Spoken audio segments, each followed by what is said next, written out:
నేను తెల్లవారి 4 గంటలకి సుమారు 4 గంటలు లేచానండి. ఈరోజు ఈ మహారాణా ప్రాంతంలో కూడా చాలామంది ఫోన్లు చేశాను. ఇలాగ తెల్లవారు 4:30 టైంలోని అరగంట టైంలోనే కొన్ని సెకండ్లు కంపించినట్టుగా భయభ్రాంతి చెందినట్టుగా కంపనలు వచ్చాయండి ప్రకటనలు. వెంటనే నేను చాలా మందికి తెల్లవారు లేచి పెద్ద ఓల్టేజ్లు మా ఏరియా ఓల్టేజ్లు ఫోన్ చేశాను. వాళ్ళు తెల్లవారు 3 గంటలు లేచిపోతారు. మా జంక్షన్లో టీ స్టాల్ హోటల్ కూడా 3 గంటలకి ఓపెన్ చేస్తారు.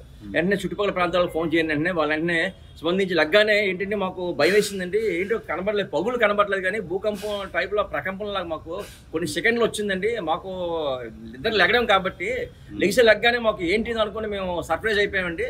మీరు ఫోన్ చేసి అడిగారు. అవునండి, మాకు కూడా కలిగిందండి. మాకు కూడా వచ్చిన కస్టమర్లు కూడా తెల్లవారు మా షాప్కి టీ కొట్టడానికి వచ్చారండి. తెల్లవారు 3 గంటలు 4 గంటలకు వచ్చిన వాళ్ళు కస్టమర్లు ఉంటారు మాకు. వాళ్ళు కూడా తెల్లవారు వచ్చి చెప్పారండి. కనుక ఈ ఏరియాలో మహారాణపేట ప్రాంతంలో మేము ఉంటే నివసిస్తున్న ప్రాంతంలో కూడా మాకు వచ్చిందండి. అలాగే తర్వాత మేము తెల్లవారి టీవీలోను వాటిలోను మన యూట్యూబ్లో చూస్తుంటే వెంటనే మాకు మెసేజ్లు వచ్చిందండి. మధురవాడ, గాజువాక, అక్కీపాలెం, విశాలాక్షనగర్, అలాగే అక్కీపాలెం ప్రాంతాల్లో వచ్చినట్టుగా మాకు సందేశాలు వచ్చాయండి అన్నారు. దాని మీద నేను విచారణ చేయగా చుట్టుపక్కల విశాఖ ప్రాంతాలు కూడా ఇదే ఫస్ట్ టైం చూడడం కాబట్టి వాళ్ళు భయభ్రాంతులు చెందారు.